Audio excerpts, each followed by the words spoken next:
Yo, what is going on? College football season is finally here. There are balls being kicked off right as I'm speaking. The self-proclaimed national champs are on right now. There are a bunch of games on right now. But we finna get you ready, get you set for some of the biggest games of the weekend. I mean, it's here. It's finally here, and we're about to have a party. Did I mention the word party? Take the party wherever we go.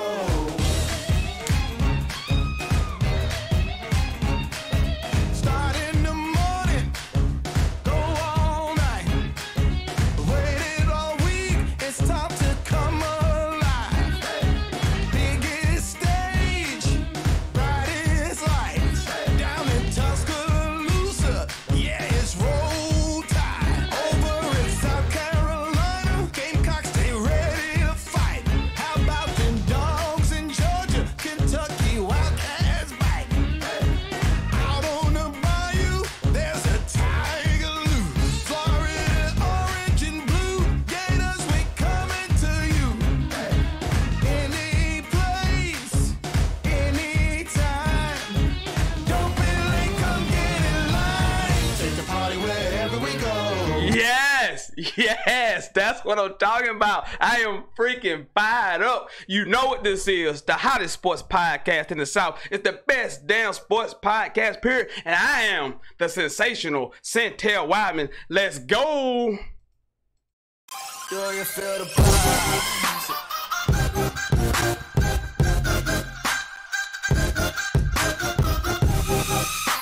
Oh man, it's here. Football season is here. It's in the air. We got so much to discuss. We have games to talk about.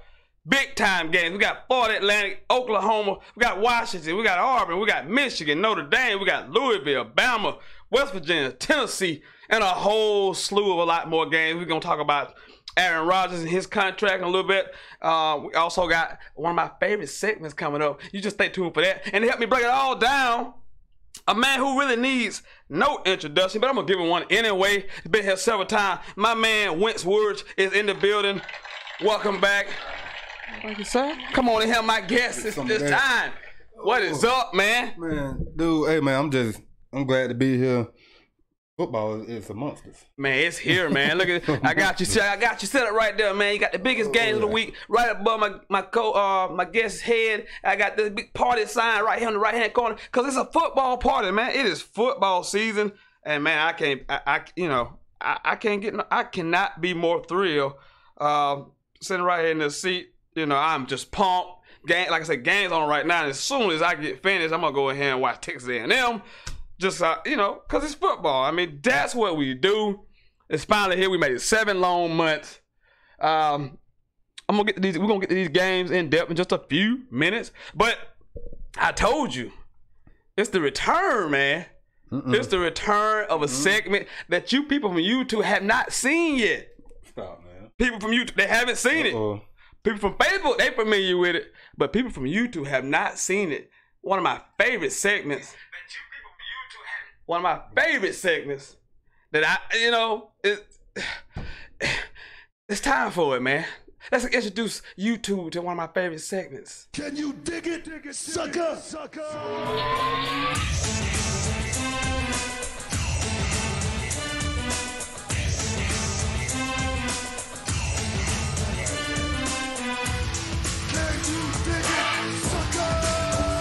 Yeah, that's right. It is Sentell's Sucker of the Weekend. Boy, do I have a prime candidate who could be on here every single week if I chose to, but he just pissed me off so bad the other night. Oh, my God.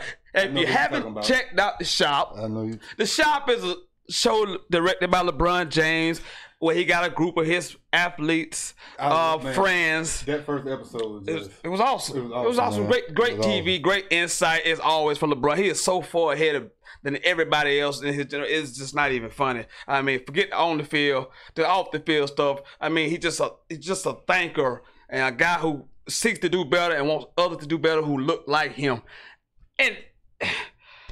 And sure damn enough, Sure enough. I know what you about to say. That's one freaking idiot on TV that I cannot stand this guy. And it's no reason that he's on today's Sucker of the Week. That's no coincidence that he's on this list today. I mean, let me give you a quote from this fool after the show. This is what he's out his mouth. This guy is paid to be on TV to make opinions and state these type of things, but this is what another black man said about LeBron James. Quote, LeBron James made a complete, utter fool of himself. Are you serious right now, Jason Whitlock? Are you serious right now? And then to go on this tangent, right? They don't talk like that in the barbershop. I say, well, I don't get a haircut that much now, but I hang around the barbershop quite a bit. I know what the hell we talk about. It goes down. It goes down, and it's 100% real in the barbershop because you get to say whatever the hell you want to say without recourse most of the time. Yeah. And we do curse, and we do use the N-word. That's what we do. Yeah. So for you to sit there and suggest that that's not any like in that barbershop that I go to, I can't. Just he drives me crazy. That's why I make the post I made today. He drives me crazy, and I'm not gonna call him that. I'm just gonna give you that little visual graphic of him. Then it goes on to say they had the audacity to compare LeBron to Ali. Like, why do we keep going to this Ali, Martin Luther King thing every time? Like, if those guys were actually highlighted and patted on the back when they was doing this stuff. Like, people actually were welcoming them with the rhetoric they were making at the time. It just amazes me. We look back on that, not us, but the segment of the population looks back on that. Oh, he did the right thing. They did some nice things in society. They didn't think of that when they were actually doing it. They didn't view that as a good thing. There were people trying to shout that down from the rooftops. People seem to forget the marches from Selma, and the sit-ins, the boys boycott. They seem to forget these things and want to gloss over him. But let me get back on topic. Then he finished and said LeBron James was completely lost, confused, and a hypocrite. Oh my damn God. Now, just 2 weeks ago when LeBron opened the damn school, this same fool was on the show giving him praise. But when he said something that doesn't correspond and go in line with what you want him to say and what you want him to do, that's when he's a hypocrite. He became such a Kobe Bryant fan listening to LeBron talk. The nerve. People won't select the memory. Kobe Bryant got accused of rape one time. Yeah. But that's the guy you want to sit here and say that you are more a fan of him than this guy who's been with his high school sweetheart with the same woman with no such hint of anything that we know of. Nothing, period. No anything. But this the man that you want to attach yourself with. Then it say a bunch of black people sitting around looking ignorant, looking ghetto and ratchet. I mean, just the nerve of this damn guy. Just the nerve of this guy. And let me just say this. You can be a sucker of the week every single damn week. But for this week, Jason Whitlock, without a doubt, without question, without an argument, you are this week's Sentell's sucker of the week. You want anything to add to that? Shit, dude, man, you just went in just now, man. You know what I'm saying? Me personally, I don't understand this guy. And but you know what? I had to sit back one day, because he's been one of the biggest hypocrites of TO. I don't understand this guy. It's like when it comes to black athlete, he'll sit there and just dog him. Go out his way. And like, me personally, I hate keep bringing the situation with T.O. up, but it pissed me off because you keep complaining about this guy, all the things he did on off the field and this and that. Oh, he shouldn't be a Hall of Famer. the Hall of Fame is not about what he did out the field. It's about what he done. The man had Hall of Fame numbers. We're not gonna get into that. But for him to sit there and just have the audacity, have the gall. The gall. I've never said that before. I never said that before. It needs to be said. But this guy is like, what the hell is wrong with you? It's like all black people just picked on him when he was growing up or something. You know what I'm saying? He just got a thing against black people. It's like he is Uncle Ruckus from the Boondocks. If you give him a ponytail, he is Uncle Ruckus. Like, dude, because I'm like, I was saying something to my buddy the other day. Well, he doesn't have an eye like Uncle Ruckus. I like, shit. If I see him, I'm gonna pop him dead in his eye. Like, it's ridiculous for him to go out there on his platform, and for like, as an African American, when you have a platform like that, use it wisely, use it right. I mean, and me personally, and this, I had to sit down the other day and think about this. If you know, Jamel Hill just got big buyout. Yes. Congrats to her. I love Jamel Hill. One thing I will say about, that woman right there, I don't give a lot of women praises, but that one right there, I have nothing but the love for her. She represents our community. Absolutely. The right way. Absolutely. But when you speak your mind, it got, it's certain things that gonna rub a certain segment of the population the wrong way. But at least you have your dignity, your damn pride, exactly. And you ain't a damn sellout like Jason freaking Whitlock. Notice, as much as he run his mouth and the stuff that he says, regardless, he's gonna have a job because he's doing what some people want. Well, he works on Fox, so there's no surprise there. Yeah. Anyway. Oh yeah. Let's move along. I ain't gonna try to be political today. Let's move along, man. That ticked me the hell off so bad. We got football, man. Let's get on to some more positive stuff. Football. We got football, man. I've been ready to say this, man. I ain't gonna cut y'all. Are you ready for some football? Oh, I'm ready, man. I'm ready. I'm so ready, man. Shit, man. We having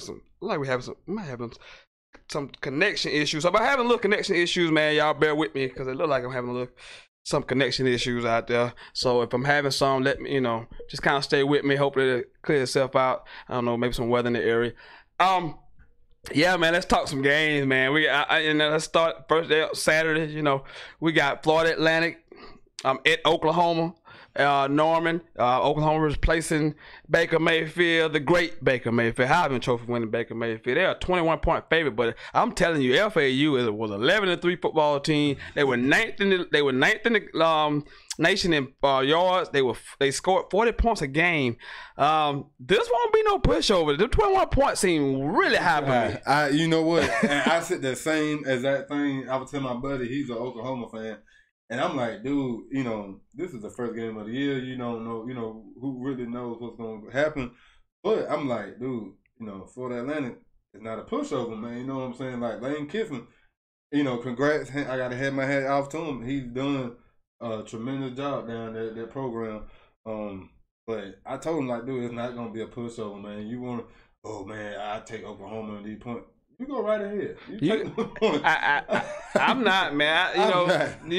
Like I say, the kid from Florida State probably gonna be the starting quarterback for Florida Atlantic. The guy that punched the girl in the face, I can't remember his name right. He was DeAndre Johnson. Yeah. He was on Last Chance U, but they got a running back who led the nation in TDs last year. 32 rushing TDs. Devin Singletary.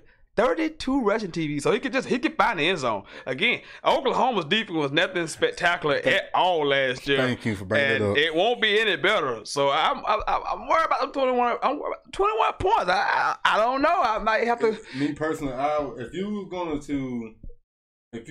to choose in that game, I would take those 20 points that Florida Atlantic getting.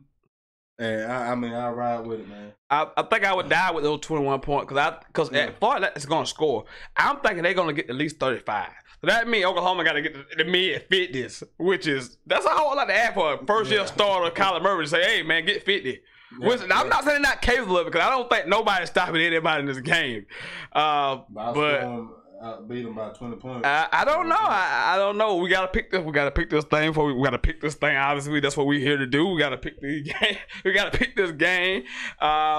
I'm gonna take Oklahoma obviously, but I think they got too much skill in those positions now.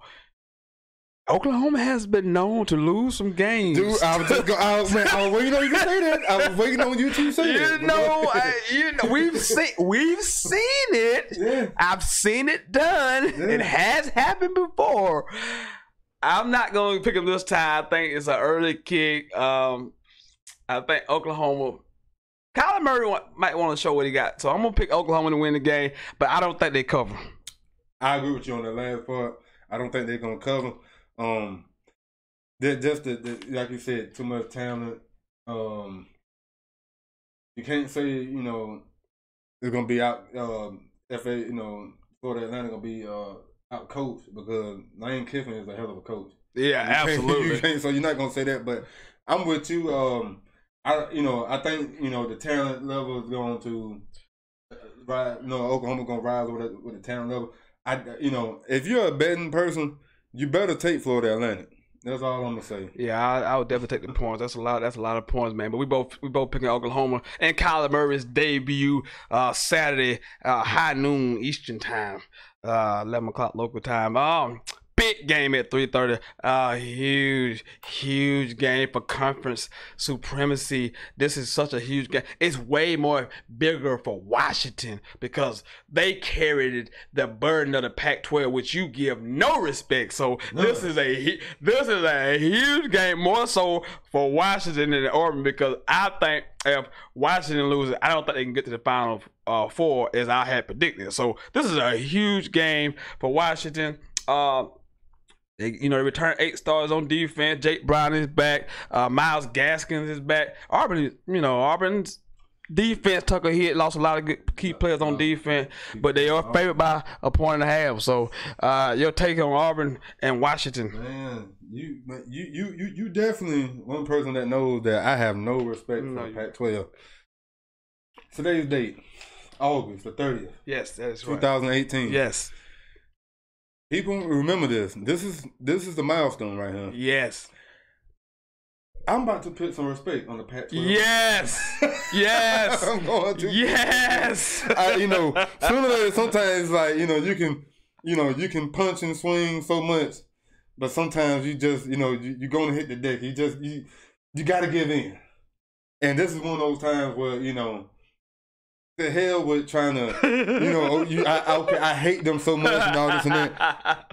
Facts is facts. Facts. Facts. Auburn is been hit real big, and I mean, who knows? They could come out and surprise all of us. Mm-hmm. You know what I'm saying? Mm-hmm. It's happened, but facts are facts. I see. I'm about to say this. Yes. Washington is going to beat Auburn. Oh. And the SEC school is going to lose to a Pac-12 school. There it is. Look, my thing with Auburn is if you look at Gus Malzahn's track record, it's a great season, then kind of mediocre season, then a good season, kind of mediocre season, then a good season. Last year was a good season. Now, the second year, Jarrett Stidham, the offense should be a lot better in the passing game. I don't know about the running backs. You lose Petway and you lose Kerryon Johnson, so I don't really know in the defense. Yeah. Worried about the defense, man. They lost some studs, man. Trey Marshall, some guys in the front end, 2 cornerbacks.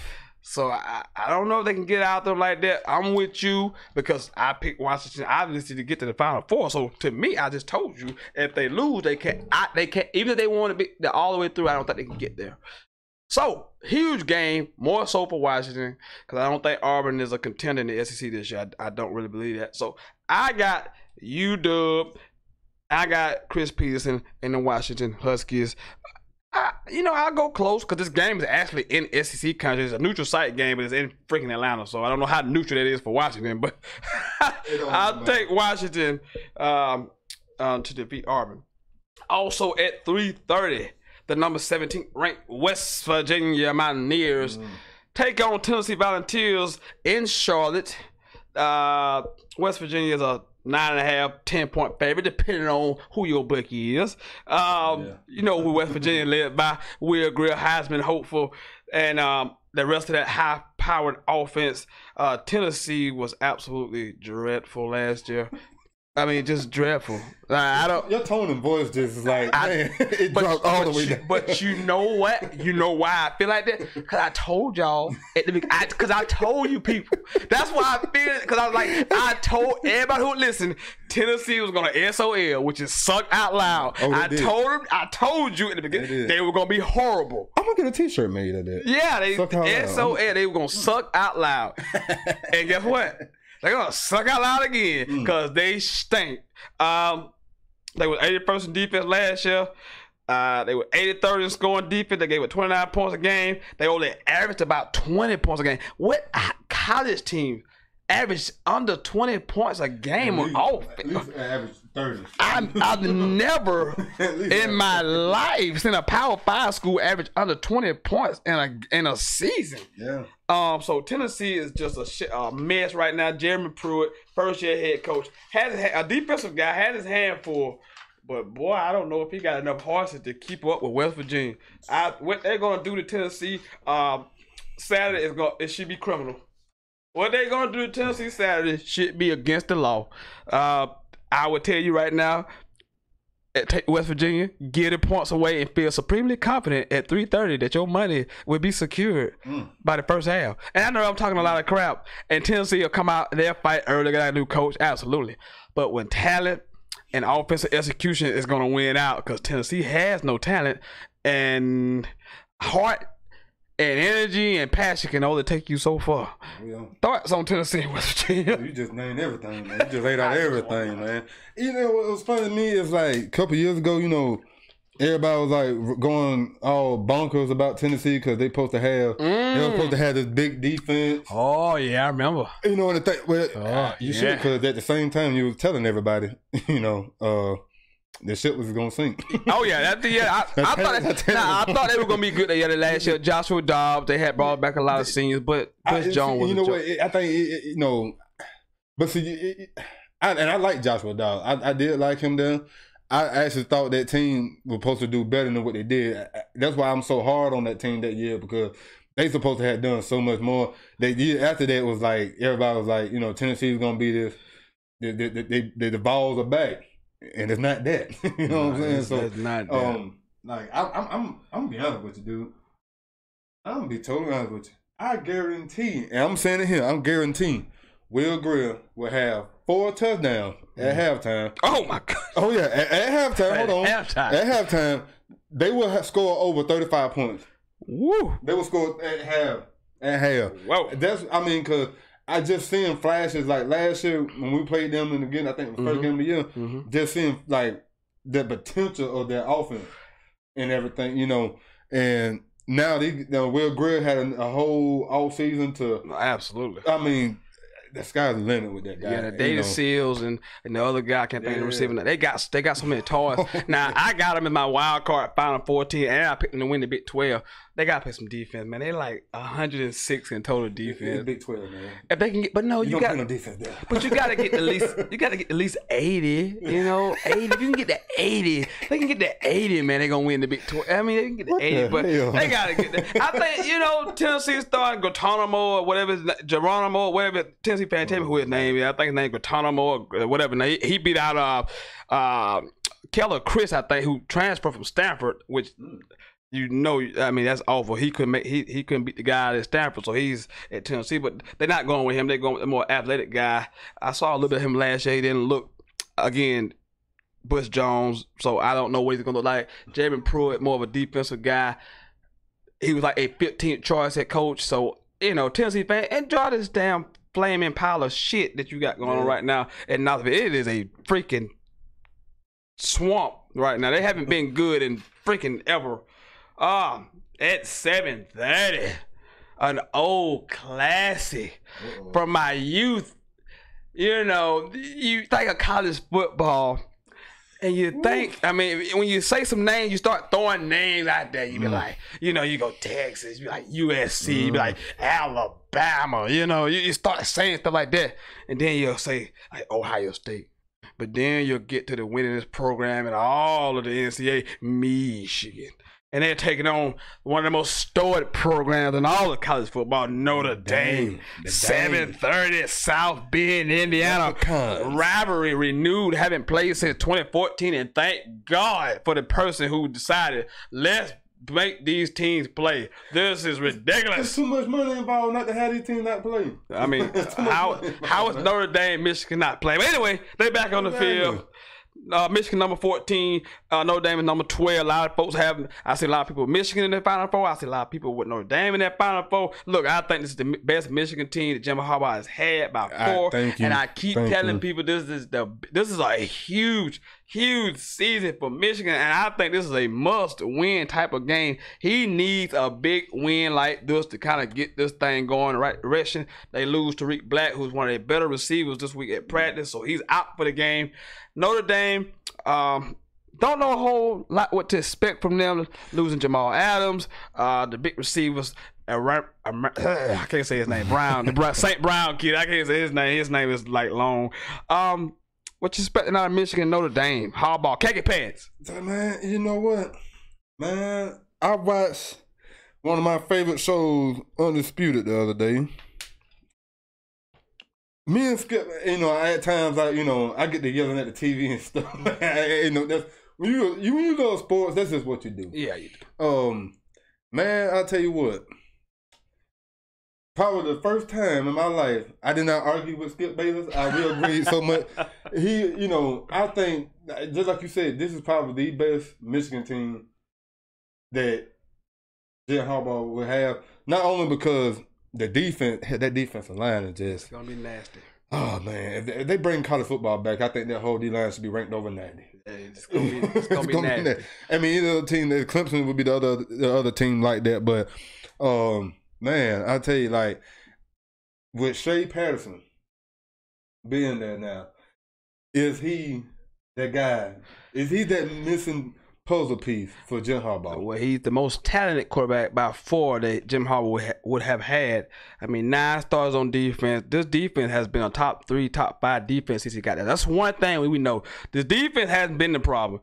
They were number 3 in total defense last year overall, and they only gave about 18 points a game, which is top 5. So we know what this defense is going to represent, the David Bushes of the world and Rashawn Gary's of the world. So we know what they represent. But can they get the offense fixed? I think they will. I think, you know what? I think what was the kid name last year, the quarterback for Michigan? Speed. I ain't gonna sit here and say nothing bad about the kid, but he was trash. He okay. West would say he was trash. He was trash. So it wasn't a whole lot you could do with him. Not much. Now, with a mind like Harbaugh, just knowing when he went to, coming from Stanford going to San Francisco, and taking that team, and I mean, like I tell people, like, those 3 years that he was there might be, and yes, he did not win a Super Bowl, but don't have to be the greatest 3 years you would ever see an NFL coach can have. 3 straight NFC Championship appearances and Super Bowl appearance. Exactly. I mean, and he came from college football, like, no experience, like, coordinator this and that, but a head coaching job. I mean, that tells you a lot about that guy, and I think, he will find a way. He's going to find, like, different, because he has that guy that can do it all now. I mean, he's athletic. Yes. So, I'm hoping, I really think that this is the year. I think this is the year, man. And I want to get on Michigan so hard, and they can prove me wrong. And I would tip my cap. The schedule is just too tough for me. I just can't get with Michigan for the Final Four because the schedule's so tough, man. I got it right in front of me, man. At Notre Dame, that's a tough game. We don't know what Notre Dame totally is, but they're number 12 in the country. Somebody respects them, Yeah. Nebraska at home. At Northwestern was a 10-win team. Wisconsin, you at Michigan State, who I picked to win the damn division. Yeah. Penn State at home, and you got in the season at Ohio State. If you go through that one loss, you deserve to be in the playoff. I agree. You know what? And I'm starting to think that the SEC always get that little nice little bump on the butt, to get into the Big Ten, not Big Ten, but the playoff or whatever. But the Big Ten, I think they deserve now that They deserve this. I honestly think they deserve. They do. The same It's the best respect. conference. It's the best conference in football. Right now, it is. And I tell people that all the time. Yes, the SEC has the athletes, but for just football, the Big Ten, like, is. I mean, I don't care nobody say that whole conference. If you need an offensive line, go to the Big Ten. If you need a running back, ready to go, pro style, you can throw them in quick. That's what you need to go to. Like the Big Ten, they deserve more respect. Oh, I thought they getting it, man. They got like 4 teams in the top 15, maybe five teams. But I thought they getting the love. And then it's possible you could get 2 of those teams in the playoff this year if chaos happen around them. Exactly. I mean, but if Michigan like I said, Ohio State Michigan will always find a way. If Michigan only lose 1 game, I don't give a damn. They go to the conference championship. They should be in the playoffs. I agree. This schedule is the toughest schedule in college football. I totally agree. There's no way nobody play a tough schedule. There's no way. But let's pick the game.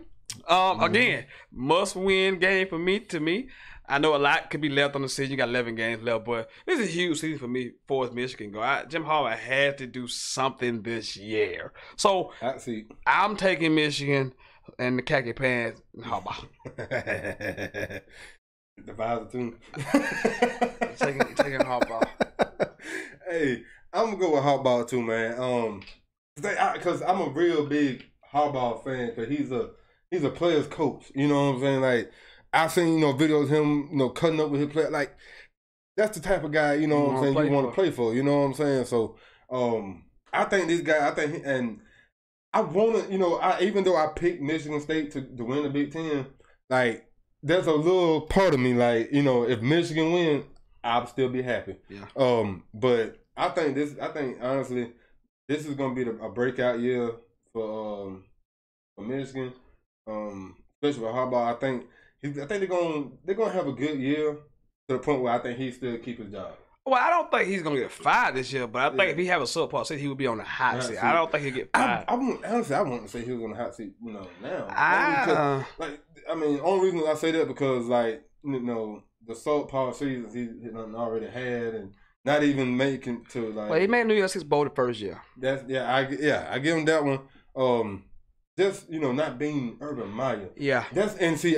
I hate Ohio State. Oh, I hate them. Do you? So do you now? I mean, it was one. You know what? It's a guy that used to play there. We used to talk about a lot. Oh, I don't think we need to get into that, but no. Oh yes, played there for like 10 years. I think everybody knows not that guy. Yeah. Oh yes. that guy. But I honestly think what I'm saying. I think Michigan will pull this one off though. All right, we both got Michigan. Looks like Notre Dame's a 1-point favorite, but it's basically a toss-up game. It's basically a pick-em game. That's 7:30. At 8 o'clock, we have an ACC-SEC matchup. The defending, reigning, current, not so quite undisputed national champs of the world. Alabama takes on Louisville, and Paul Heyman in you, bro. If this was last year, I would be a little bit more interested because last year Louisville had Lamar Jackson. Yeah. And they were 5th in the nation in yards. And there was a high-scoring offense. Yes. I have no idea who's playing for Louisville. They lost their best defensive player. The cornerback, Jair Alexander, lost the best cornerback. Alabama got a lot of question marks. First of all, Nick Saban won't tell us who the damn quarterback is. We all know it should be Tua Tagovailoa. But Nick Saban refuses to tell us this and playing this game. Alabama lost a lot of defensive players, a lot of stars. Micah Fitzpatrick, Deron Payne, Ronnie Harrison. Yes, they do. They do. They got Mac Williams and they got a guy on D-line who's a real stud. I can't think of his name right offhand, but think about Alabama. Then we'll get to the actual game. What you think about Alabama as a whole? Man, you know what? Alabama. I'm gonna start off at the top with the coach. I give Nick Saban what credit is due. He's a hell of a recruiter. Mm-hmm. Hey, the man got his championship, so I mean, he's the best coach in college football. Don't like his methods. Don't like his attitude. Dude, come on. Everybody know who's going to double T. I can't pronounce his name like that. Tua Tagovailoa. Dude, look. I've been practicing that thing for a year and a half. Look, man, I should have been. I would like to say a tour. You know what I'm saying? So I just call him double T. But I mean, it's everybody. Come on, everybody knows he's the favorite.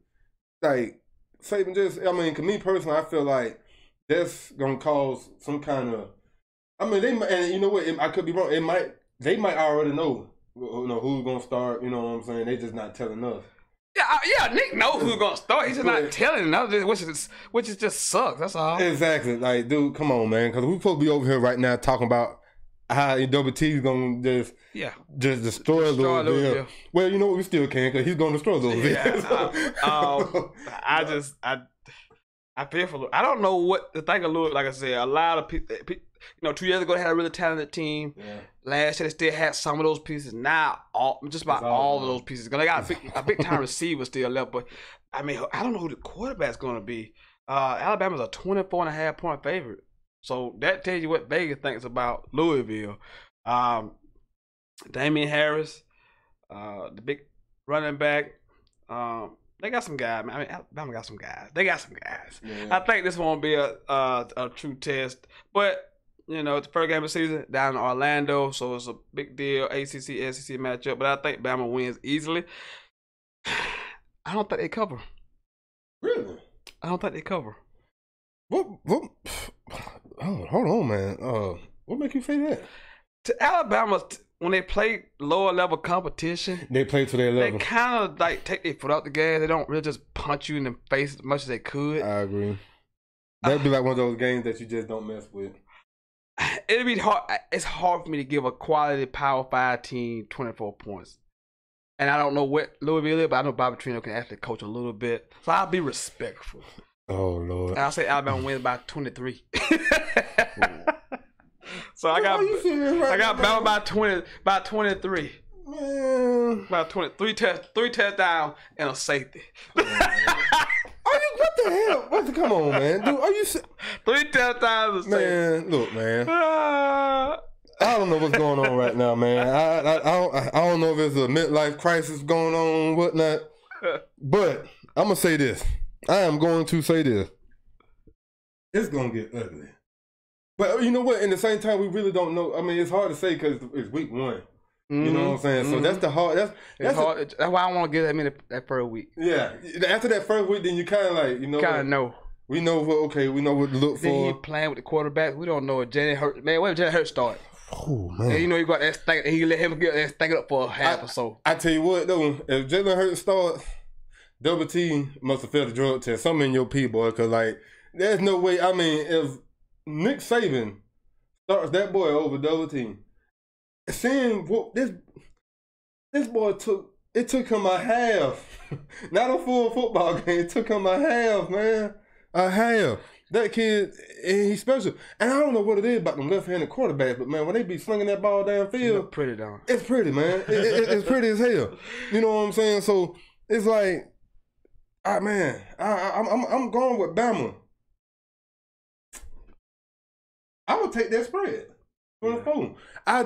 You know what? I agree with you about them taking the foot off the gas. Mm-hmm. The thing about that, I just can't see Louisville. I know I just can't. Cause we all know Alabama. Every year, they can lose a bunch of pieces, but Saban always have replacements. When you had the #1 class in the nation for like 6 years in a row, from 2012 to like 2017, had no one class. So I mean, you got guys. There's no question about it. Unproven, haven't played yet. But one day, it's gonna catch up. I agree. I ain't saying this season because I gotta win the SEC, so it ain't this season. There you go. It ain't this season. But I did pick Auburn to win the SEC West last year. So bye. Voila. Anyway, let's move on to Sunday night. We got a big Sunday night primetime game. Another one of those ACC SEC matchups. The 8th ranked Miami Hurricanes take on the LSU Tigers. Interesting. I mean, down in interesting game. Very interesting game. What are your overall thoughts of this game? You know what? I'm gonna be honest with you. I was sitting there talking to a buddy the other day about this, and I was sitting there looking at the point spread. LSU was favored. They gave them 3 points. Miami's the favorite. Yeah, Miami's the favorite. But, they gave LSU 3 points. Mm-hmm. Here's the thing. If I was a betting man, I would not pick any one of those teams. What I would do, I would play the under. The under is 46. Reason why I said it because I see it being a low scoring. It's gonna be I would agree with that. It's gonna be a low scoring game. I think both quarterbacks you know, who knows what LSU got? Joe Burrow, the transfer from Ohio State, who hasn't played, any meaningful football since high school, so we don't know what he is. It's the reason why he hasn't played. So we don't know what he is. See, exactly, and I call him boy. I don't even call him his name. I can't even pronounce it. Who cares? Malik Rosier. The road boy, the boy. I think he, you know, the only good thing about his game, he can scramble. He sucks as an actual quarterback. I think he overthrows a lot of passes. He underthrows a lot of passes. He's not accurate at all on a deep ball. So it's I think when it comes down to it, it's gonna come down to special teams and defense. I like that. Who special teams can step up? You know what I'm saying? Like, and we all know LSU is a team that, you know, so that special teams can, you know what I'm saying, they can make some sport. Miami in the past.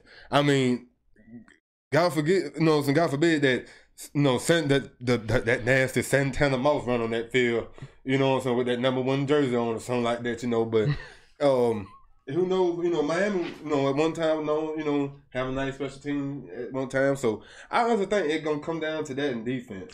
And I'm gonna give the edge to LSU. Interesting.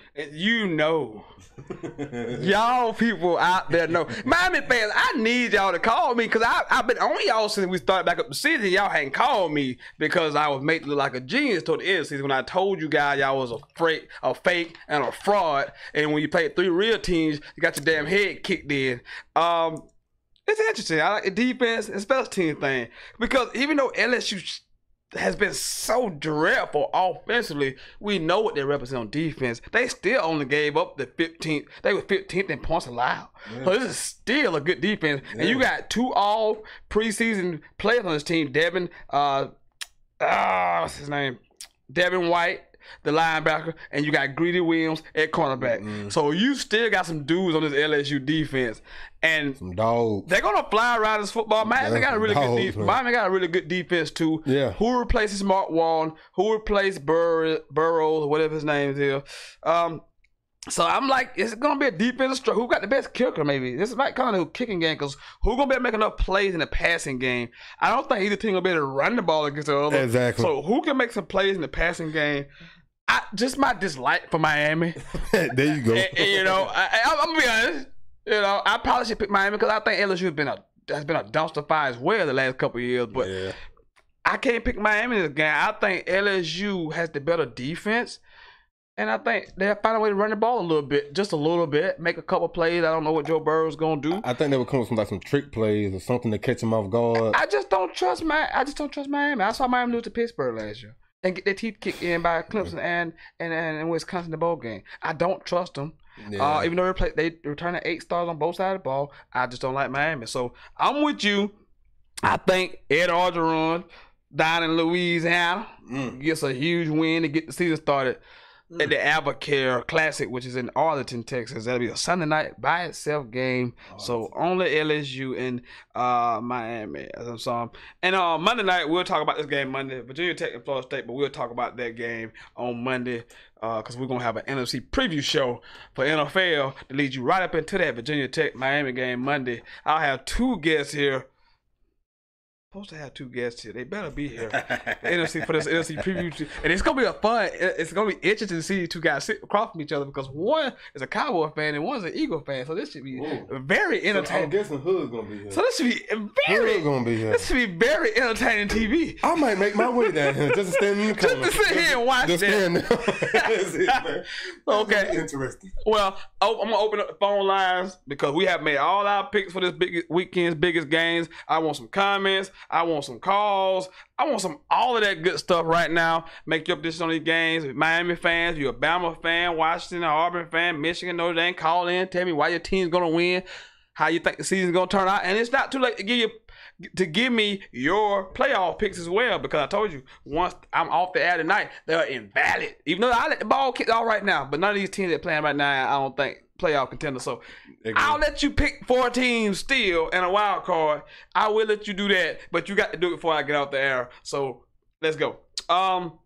So lines are open now. If you want to get in and call, talk about the season, man. Football is back, man. It's ready. I mean, games are on right now. I mean, we got games on right now. We got games on right now. Balls is big, you know. The Central Florida is right now is on right now. So we got some stuff to talk about, but we're gonna skip on to some NFL talk just for a second. But if you want to call in, talk college football, I'm open to all of that, man. So get in here, comments, phone calls, get all of that good stuff, man. I always talk about can't get in, and you got a thought. Hey, it's time to share your thoughts, man. Time to be open. Let people hear what you got to say, man. So call into the show. You know, I know you, man. You've been waiting to talk about this all day, hey. Yesterday, a man who deserved everything that he got finally got his. I've been saying it for years. You've been paying the Matthew Staffords of the world. The Joe Flacco's been getting their money. The Matt Ryan's been getting their money. Even my boy Jimmy G got money. Ain't played but 7 games. Exactly. But my boy finally got his money, and he's the highest paid player to ever play in the NFL, and it's deservedly so. That bad man that he is, Aaron Rodgers, signed a 4-year extension yesterday. It's up to $180 million, but it's a 4-year, $134 million extension. Could be up to $180 million if he hits certain incentives. But the big number that's never. Nobody never heard this before. Ever been hit before. $103 million guaranteed. He's gonna get $86 million before the season even starts of guaranteed money. So, congratulations to the man who deserves it to be the highest paid player in the league. He finally got his money. He's 34 years old, but I think he got 3 more good prime years, 3-4 more prime years. I give him all 4. Yeah, I think he's built for it. You know how I feel about the guy. Just fun to watch. Man, dude, if I can just sum this up in one word, Ron Simmons said it best. Damn. That boy got broke off, man. But you know what? That man, I had Stephen A. Smith say, that bad man. Deserve every penny. I'm glad because, you know, guy like you name him. You know, some Matthew Stafford, Flacco, even Kirk Cousins. Mm-hmm. You know, them guys, you thinking like, you know, really? Them guys, you know, they get paid? They the highest paid players. You know, but now. All is right with the world. It's like the right, exactly. Exactly. You know what I'm saying? All the idiots have went to the left and all the good people have went to the right. You know what I'm saying? Aaron Rodgers has finally gotten his money. You know what, man? I'm just so happy for him, man. He deserves it, every penny of it. He's the best. And you know, the thing about it, people always want to say, like, you know, they talk about, you know, certain positions and, you know, all this and, you know, certain positions and, you know, the quarterback don't get hit that much. I'm just going to put it out there. Aaron Rodgers is the best overall football player in the league. For a guy to play quarterback in the NFL and, you know, have to the playbook and the studying you have to deal with, and just let's don't even get started on the talent that he has around him. Can anybody? You know what? I got $100, and I'm saying this right now. I got $100. Name 3 wide receivers for the Green Bay Packers. I mean, the guy he does what he got to do. You know what I'm saying? I'm hoping, you know, because I was looking at it yesterday, that they might have, you know, some space to get some more talent in there. You know, please get him some more help in there. You know, anything help running back. You know what I'm saying? Get some stuff in there for him because I mean, the guy. I mean, you paying him all this money. He's gonna do his part. Now do yours. He's absolutely sensational. But can I get this $100 bet? Man, you know what? You don't count. I don't count? No, you don't count, man. Why can't I get in this $100 bet? Believe it or not, you're a whole lot smarter than I give credit to a lot of other people. You know what I'm saying? So, you know, to be honest with you, take that as a big, big compliment. I don't give that out too much, man. You know what I'm saying?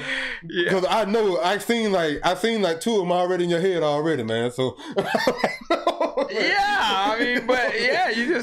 threw it out there, I was gonna answer, but I know what you mean. But it's not really an offensive end to me because I think he can make anybody around him better. Devontae Adams has turned to an absolute stud. Exactly. They picked up Jimmy Graham. You still got Randall Cobb. I think that's gonna be beautiful. You got some guys, but what I liked that they did is in the draft because I had them taking a cornerback in the first round. Not only did they take a cornerback in the first round, they went back in the second round and got another cornerback. They got two really good cornerbacks to go with Kelvin King from last year from Washington. So now this defense is starting to look like something. They traded the other day for Antonio Morrison, a middle linebacker. They need some help at the middle linebacker spot.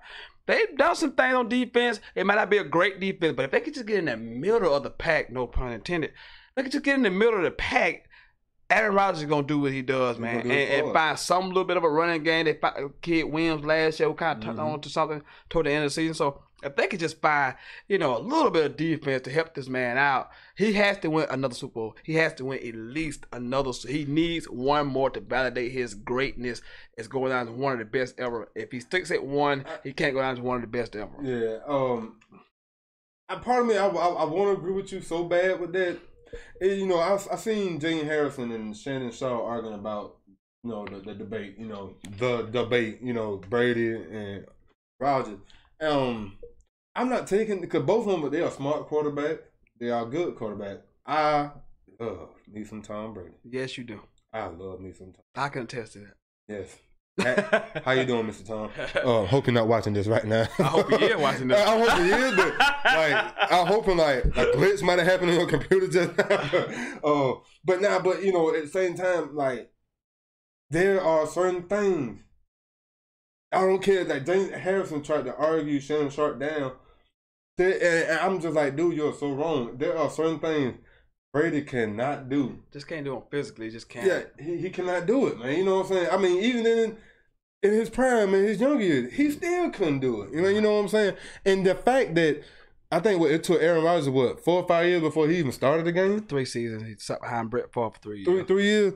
I mean, shit. I mean, and look at the guy's numbers. I mean, he got a better touchdown to interception ratio. He got a better quarterback rating. He got a better QBR. I mean, the numbers are there. The numbers there, man. It's just a championship. He need one more.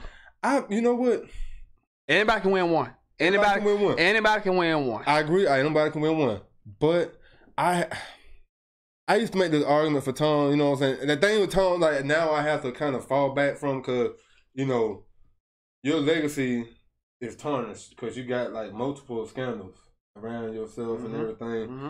That's the one thing where it's you right there at the top, but you got to move over to the side because this guy Aaron Rodgers has, me personally, I felt like the management in Green Bay has sucked. They hadn't done him no favors. They haven't done him no favors, and the guy has still went out there and put up miraculous.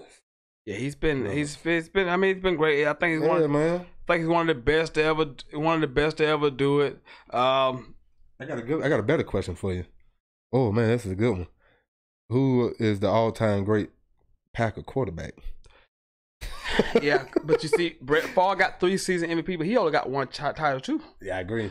So and he threw a bunch of interceptions. And the crucial moments is the one that got me. And I grew up in the Brett Favre era. Obviously, I was a kid when he was, so that you look up to him more. But I'm thinking Aaron Rodgers. I mean, the touchdown to interception ratio is ridiculous. The quarterback rating is ridiculous. The arm is ridiculous. I'm not talking about the best quarterback. I'm talking about the best Packer. Ooh, yeah, okay. Who's had the most success as a Packer? As a Packer just has success. The fans love you. I mean, just right now, I'll still give it to Brett Favre. Yeah, right now, but Aaron still got 4 or 5 years to write more chapters. Obviously, if he win another championship, that's not even a question, right? I agree. That's not even a question, right? I agree. I mean, you get the 2 more, you win 1. That's not even a debate, right? They should all, them fans should just, Favre, we love you, but there's a new king on the mountain. Absolutely. You know what I'm saying? You gotta just, if you hate him. What the hell is wrong with you, man? And that's why I could never understand when I see these guys. Aaron Rodgers, he's nothing. He's not as good as Tom Brady. Tom Brady had 5 rings.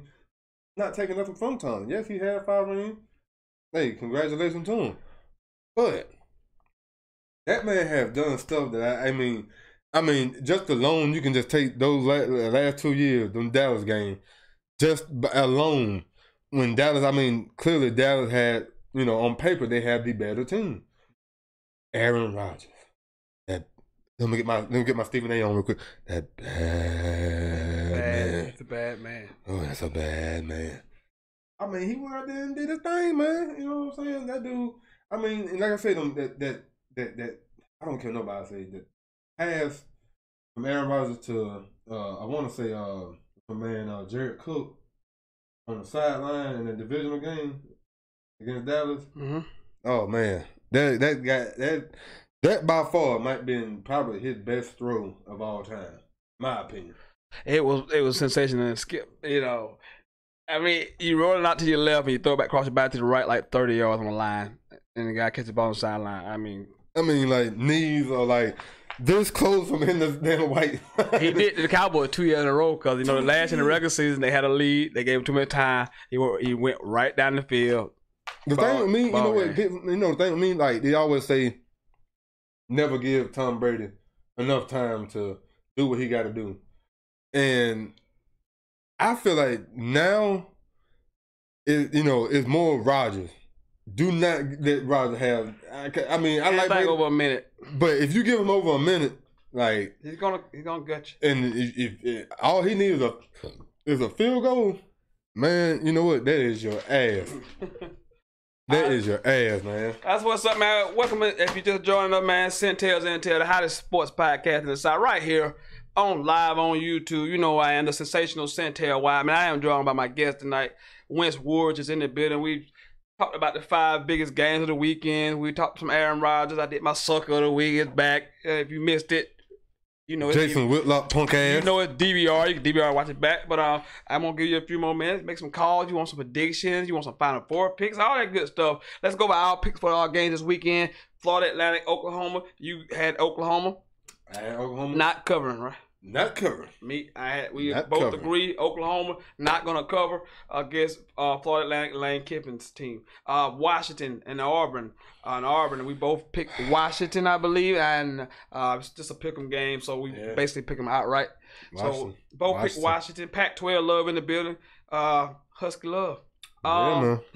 I can't believe this, man. West Virginia and Tennessee. I'm sweating now. West Virginia, Tennessee is getting 10 points. We both took West Virginia, and we both said West Virginia would cover. Is that correct? Hell yeah. Yeah. Will Grill, hell yeah. By a lot. He has Will Grill throwing 4 TDs and 300 yards by halftime. Yes. And 35 points. Yes. 7:30 Michigan, Notre Dame. Saturday night we both picked Michigan. It's a toss-up game, so with no point spread. So we both think the Khaki Pants get the job done, and a huge game for both programs, but really for Jim Harbaugh. Yeah. And then LSU Miami Sunday night. Louisville and Bama. We both picked Bama big. You think they cover the 24.5? I think they will. I don't think they cover the 24.5. I'm not gonna bet that, but I'm just telling y'all. Smart man probably would not just. I'm just not touching it. Then Sunday night we had Miami versus Louisville, another ACC SEC matchup. 8th ranked Miami. They are a 3.5 point favorite. We both picked LSU, surprisingly, in a close game. Yeah. I think LSU wins probably by a field goal, a late game winning field goal. I think it's going to happen too. I think it's going to be a really close, low scoring game. I don't see a lot of offense from either one, especially a first game scenario with both offenses struggles to begin with. So I see a low scoring game. LSU over Miami. Those are the games. Biggest game from this weekend, and then Monday we'll be back right here on the show to talk about Virginia Tech and Florida State on Labor Day night. Also, that's the same day we had the NFC preview show for the NFL. We're gonna start getting into some NFL stuff because the NFL season starts next Thursday. Yes. So we'll be here next Monday for the NFC preview show. Tuesday for the AFC preview show, and then we'll have a show Thursday before the kickoff for the NFL season. So 3 shows next week. Hey, 3 shows next week. So we'll be here in full flesh, in the flesh, man. But we're gonna get our chance to get some calls in here, make some comments before we get out of here. We got a few more minutes. Anything in the world of sports that you want to kind of sidetrack onto until we wait for some phone calls? I'm going to get the number out first. 864-378-5943. 864-378-5943. Me and my partner just going to bounce to a little bit. Hopefully get some phone calls and comments about college football. So, waiting on you people. To get off football for a little bit. Stay on sports. It's sports. Okay. It's sports. All right. I haven't had a chance. We haven't really talked about SummerSlam. Okay. But I just want to go ahead and just say this. Congratulations to my boy Roman Reigns. Roman Reigns, the Roman Empire. Yes, man. I think it was the right decision. Just knowing the backstory of what's going on and everything like that, I think it's the right decision. I really I'm to this I'm like this close for starting like a campaigner for Roman. For a guy, I mean, me personally, I don't think nothing wrong with him, but obviously a lot of people hate him. Yeah. I'm gonna say this. I'm gonna say what I'm about to say. I'm not gonna say it. I'm gonna say it for another day, for another topic, because I think it could be used good on another show. But part of me is that I just don't understand why these people hate him so much. But then you think okay, he's the chosen one. I mean, but we've had guys get big pushes and get pushes and pushes, but I don't know what the backlash is. I mean, me personally, you want my personal opinion? I don't know what the backlash is coming from. That's what I never could understand. But then what gets me though is not the kids out there that want to celebrate and have a good time, and they saying they heroes going out there and put on a hell of a show. Is these damn 20-year-olds and 30-year-olds who have probably no life, and probably and if they bring their girls to the show, 9 times out of 10, they girl probably go nuts when a pretty guy like Roman come out there. Pretty guy. You know what I'm saying? I mean, I don't do the judgment like that, but the guy, handsome. He's a handsome fella. You know what I'm saying? He's a handsome fella. I mean, it is what it is. So me personally, I think it's part of it is that he's Vince's boy. But again, we've seen people get pushed, and I think what it is the internet, the John Cena era, which he's always got pushed, and then he started getting hated. So we see these big pushes of these guys who get shoved out our throat to be the guy. Yeah. I don't know. You shouldn't be just shoving people down. The fans gonna want what the fans want. Yeah, that's right. But if you give them too much of it and you keep trying to force down their throat, they're gonna rebel, and that's what has happened. But it seems maybe a little slight shift changing now, but I don't see the issue. I don't understand. Roman is a good worker. Monday night when I swore I heard more cheers than boos. I thought I was that's good, but it's and then just thinking that the guy probably hadn't been wrestling that long. You know what I'm saying? Compared to guys like Seth Rollins and Finn Balor, who these guys have put in probably 10 plus years wrestling, man. You know what I'm saying? Roman it was just not too long ago, he was a damn captain in that Georgia Tech with Megatron, you know what I'm saying? Yeah. So, that's what I give a lot of praise to him, because the guy just, wrestling, it's just naturally in his blood, so you know what I'm saying? And, for a guy to be wearing all that stuff that he wears, the boots and all that, and the guy is athletic as hell. Yeah. You know what I'm saying? I'm a huge Roman fan. I'm a Roman guy. So Empire. People gonna like what they like. Yeah. I don't know what they want, what they want to achieve. They keep this indie thing is the crave now. It's like the indie guys are the crave now. The guys that who have paid dues elsewhere now to do, not the guy that WWE just brings up and pushes. It's about the indie guy. Did you start off in a bingo hall now? So that's like the crave now, because you see my boy told you on SmackDown that I don't get the love because I'm just so damn good at it. I didn't have to go down and fight in no bingo halls. I didn't have to go down and earn my stripes. I just got pussies and thrusts because I was so damn good. You don't like me because I'm so damn good. You want me to be a damn indie darling who had to fight in bingo hall like a Daniel Bryan and not a nice guy, but like a not Seth Rogen, but what's his name? KO. Kevin these guys come from the indie circuit and been fighting their way up, but a guy like Randy, man, shit, he was bred for this shit. I'm a huge Randy Orton fan. This is like the second time I done seen him kind of attack the independent. It was like, come on, man. He's telling the truth though, and I think it's because we, as a nature, we just get caught up in the underdog. We like the underdog role. I totally agree. That's part of sports, I totally agree. My thing is I think what was really people are so against the WWE, it's the booking. Yo, the booking been terrible. It's Raw terrible. has been the worst I've ever seen it. Dude, oh my God, man. It's like, I'm gonna be honest with you, the last few weeks I have been watching. I'm so glad my boy Dean Ambrose is back. The lunatic Fridge. But it's, that booking is terrible. It's been horrible. Who the hell would have thought Braun Strowman, Dolph Ziggler, and what's my man, Drew McIntyre come together to, you didn't watch. I hope you watched Raw. I hadn't saw Raw yet. You just ruined that. I'm just kidding. I heard about it. It was just kind of weird because I was like, that's not bad. It's not bad because cause at first, I was like, what the hell? Then I thought about it. Maybe Braun is sick and tired of them whooping his ass. Yeah, obviously. But it was just that the way it happened because it was kind of. I would at least had you supposed to have some kind of finish to the match. I didn't like the finish of the match. That was my problem. I didn't see it, so I can't commentary on the match. I don't really want because you hadn't seen it. I really don't want to spill it. It just I wasn't a big. I understood where they were going with it, but I'm a type of guy. I know I pay attention to certain little things and stuff. I don't want. I'm gonna have to shut up because I'm gonna end up telling you what happened. Hey man, I'm gonna see it eventually. Okay, the thing is, what pissed me. I ain't gonna say pissed me off, but it was. I wish they would have done the match pretty much ended it was no DQ. It didn't have no kind of finish to it. It was like Roman and Superman punched Dolph. Both of them going, dragging to their corner.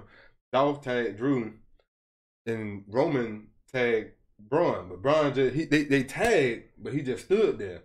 And it was just like, okay, get in the ring, do what? And he just stood there, and I was like, what the hell? You know what I'm saying? Like, what's going on? And then he pretty much he goes and attack. You know what I'm saying? He goes and he looked like he going to attack Drew. Well, at first he really didn't because he really just stood over Roman pretty much. It was all about Roman. So I was just like me. If I was booking that match, I would have been like, you know what? Since the build up, more for y'all match. When Roman tried to tag you, pull your hand back. You know what I'm saying? And look like you just leave him high and dry. Let him get beat and finish the match. So I'm not a big fan of match just ending like that. You know what I'm saying? No finish. Yeah, it needs a finish, man. I have became like the Black Jim Cornette, man. Right now, man. But dude, see, that's why, and I be trying to tell people, wrestling is this, wrestling that. Like, I don't understand. I'm coming from an era, dude, man, when wrestling was wrestling.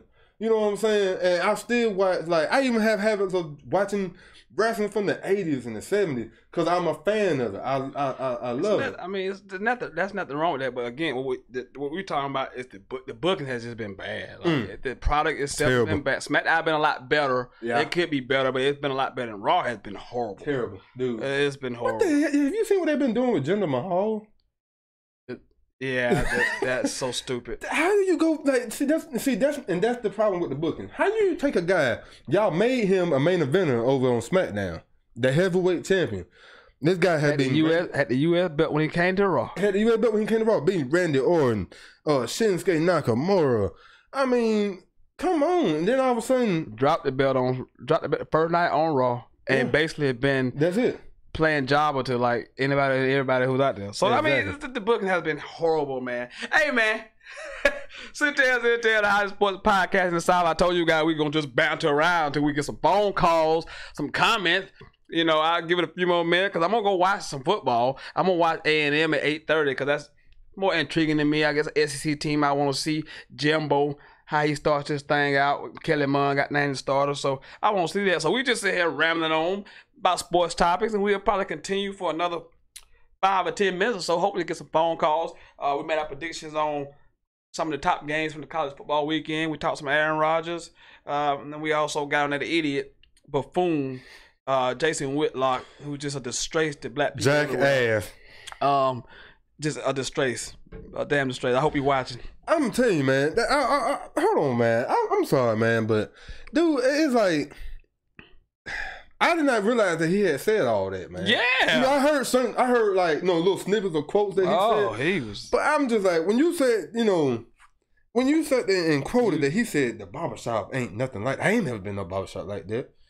The hell barbershop you been in, man? Like, what the hell? Like, you know, because I mean, women think they know, but they just don't know. I mean, because they got their beauty salon. I'm pretty sure they talking there too, but the barbershop is, man, they don't know. That's where you go. A man can go into just, you know, he can scratch his ass when he needs to. You know what I'm saying? Barbershop is a play. It could be everything, man. It could be a shrink doctor's office. It could be a politician's office. It could be you could baby issues. It's everything. But you know what's funny to me? It's like, no, I'm gonna talk about my barbershop. You know what I'm saying? You know, Superior Cuts down in Greenwood behind Loose Love Shop. I used to go there. But you know, the one thing I love about that barbershop, you know, they got, you know, it was one Mexican cutting hair. Now it's two. You know, I like that because now it's a diversity. You know, you got your blacks and Mexicans in there. Now, and what's so funny, I see so many white people come. You want diversity. Yeah. You want inclusion. And it's cool. I'm just amazed like how far. Yeah. Like, just like how, you know, how hip hop and everything, you know, just changed. Not just our culture, but it changed everybody else's culture. But like, you ever notice how you been in a barbershop? Like, what kills me, and like, it was funny because Jason Whitlock, like, is ignorant and like, dude, in the comments, this and that and ghetto and ratchet, all this. What's funny, like, I have seen some got people you wouldn't even think, like, I mean, we're talking like, you know, people that work at the courthouse. Yeah, because you can talk to your people in a certain manner. Exactly. But and that's the thing. And when they come in there, it's like they leave that suit and shit at the door. At the door. And I mean the language, I was like, damn. That's that's what it's supposed to be. But exactly, and I love it. You know what I'm saying? Because them same people, I see them now. They see me. Hey, how you doing? So nothing but respect. You know, in the day, they know they got a job to do. So in the day, they gonna do what they supposed to do. But when they come in that barbershop, they unloosen their tie and kick out and have a good time. That's the whole point. You know, the shit with Jason Whitlock, man. I'm just like, I could really literally shit on this guy every week. Man, you know what? I'm my sucker of the week, but I ain't gonna give him the pleasure. If he was hungry, if that man was hungry and hadn't eaten in 5 days, I wouldn't even shit on the plate. It's just one thing. It's one thing to be like, you know, try to be. You want to be. Let's see the word.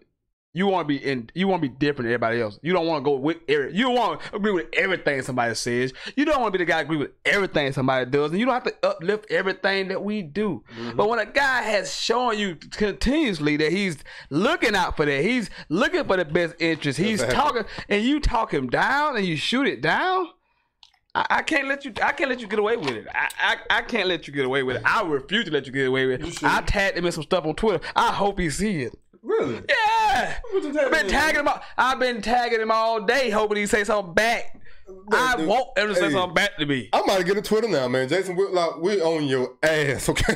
I want that guy. We on your and see, ass. Guys on Twitter been going at it. You know, some of the, you know, Damian Woody said some stuff to him. A couple of the personalities, ESPN's or other shows, they say some stuff to him. Marcellus Wiley even went at him because he's coming to that show in the fall, I believe, because he left ESPN, obviously. So he's coming to that show in the fall, and he even said something on a post to Twitter about, you ain't gonna be able to talk like that when I get on there.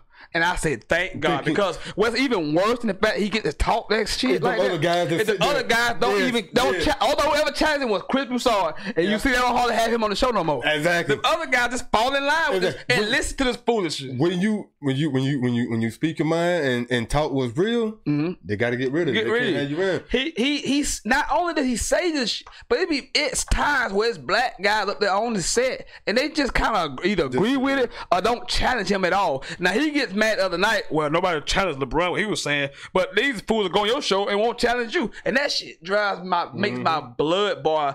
The shit he says about Cap, you know how I feel about Cap. That shit drives me crazy. You know how I am about LeBron. So those two guys that I'm just not gonna sit here and let you just say ratchet ass, reckless ass information about when you clearly know what everything is really about, but you want to try to change the narrative. I'm not gonna let your fat ass change the fucking narrative. We're gonna talk about what's real. Exactly. They talk about this whole Cap thing, man, and he pissed me off when he talk about Cap. Like my uncle said the best thing in the world. He's like, you know, they you know, people like, cause we was watching, that show one time. Cause I'm actually a fan of Colin Cowherd. You know, I like Colin. I watch Colin every day. But it's hard for me to even like, cause when I'm a fan of you, I like to support you. Mm-hmm. It's hard for me to support that show sometimes because of that old fat bastard. My uncle said it best, because we were watching one time and he was just shitting all on Cap about the whole kneeling and all this and that. You can find another way to do it. My uncle said, well, hell, when the man was, would y'all rather him go back to sitting down on the bench, really not giving a damn, or just just taking that knee and being out? What somebody said was respectful. Damn Green Beret told you this was the most respectful way to do it. And it would go to show it ain't about the damn kneeling. It ain't, because we still. Like, it almost been, a year now? That's been almost 2 years. 2 years? It's 2016. Yeah, 2 years now, man, and we still talking about it. And you know what really pissed me off the other day? It's this, they've been showing, this guy went viral. The white guy in the truck, making a little video talking about the NFL protest and all that. I think I shared the video with the Young Turk. Well, he's just going on and on and on and, oh man, you athletes, y'all some of the biggest babies. Y'all don't understand what, real training is all about. These guys in the Army, they train. And I'm still thinking to myself, you know what? I don't take nothing from no person who ever served. You know what I'm saying? I'm pretty sure that training is hell, because you have to be in tip-top shape to go out there and do what they do. I don't take that from nobody. But to sit here and say, the athletes train too, man. You know what I'm saying? Like, what the? I'm not gonna get into it today because we could be here all day. Exactly. I had a show last year where we strictly dealt with that, and I did like an hour show and it'll come again this year where I'm just, hey, we ain't talking no sports. We're gonna talk all the bullshit that's going on, and we're gonna have that show one day. Oh, yeah. But this ain't the time of the day. I'm not gonna get into all. We're not gonna get into all of that. I'm not gonna even try to get into all that. We're talking about college football. The season done started.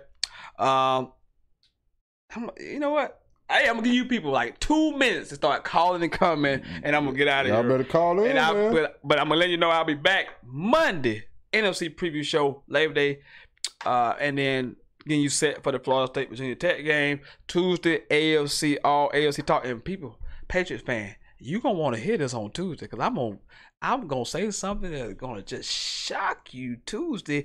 Just sit right here Tuesday and wait, Patriots fan. You're not gonna like some information Tuesday. And then on Thursday, I'll be back getting you ready for the season opener of the NFL. Eagles open up their title defense Thursday night. So 3 shows this week. I don't know how that happened, but it happens because I gotta be here because it's football season. Content is everywhere now. Got something to talk about. Time to work. 864-378-5943. 864-378-5943. Man, get in, get it how you live. I see you watching. I know something on your mind. I need them playoff picks. I need them playoff picks before I get off the air. Because if you give them to me out there, they know them. They're know them boys. I also want to check on this real quick. I had a poll question up today. Let me check on this real quick. Oh, you had a poll question. Poll question today. I had, will the Clemson Tigers go undefeated? Ooh. And 25 votes have been cast. And 52% say no, and 48% say yes. So we have a wow. So what's your pick, though? Well, you know how I do. I never pick undefeated. Yeah. Ever. I don't care what team you got. If you go undefeated, I tip your cap. Tip my cap to you. I never go undefeated. But this is interesting. 25 votes, and it's 52% no, 48% yes. So that's kind of strange. Like that got to be some Clemson haters right there, man. There got to be some Clemson haters. That's a good number. I mean, undefeated, man. That's not. But the Clemson schedule, I mean, it's set up for them. It sets up well. Yeah, it sets up well. I agree with that. I mean, that defense is gonna be hell. You know what I'm saying? So I agree. I mean, it's hard for me to. If they don't, I can only see them losing one game. Yeah, it might be a national championship. Well, the question was undefeated, so you had to make a choice. 13 no's, 12 yeses. So that's the number. That's how close it. That's how close it was. Out of 25 people, that's how close it was. So I got another question for you, and we're gonna get off the air right after this question. Kind of be brief because I'm ready to get out of here. Oh yeah. Does Kelly Bryant finish and start the season at the starter for Clemson? Yes or no? No. He says no. No. So with that, let's finish this thing up. Let's see. All right. What am I listening at? What am I looking at? What am I looking at? What am I looking at? Yeah. Messing up. I'm messing up, man. What am I doing?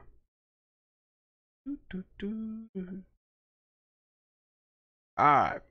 Well. All right, man. Like I said, I'll be back. Monday night, and we're gonna talk Virginia Tech, Florida State. We're gonna talk My NFC. Hokies. We're gonna Oh, before we leave, Hokies. prediction for your Hokies. Season prediction. Oh, season Season prediction. record. Oh man. Glad you brought that up. We have a. You know what's funny? There's only, I think, maybe one team on our schedule that's ranked. So give me the record and don't be hedging your bet. So I'm gonna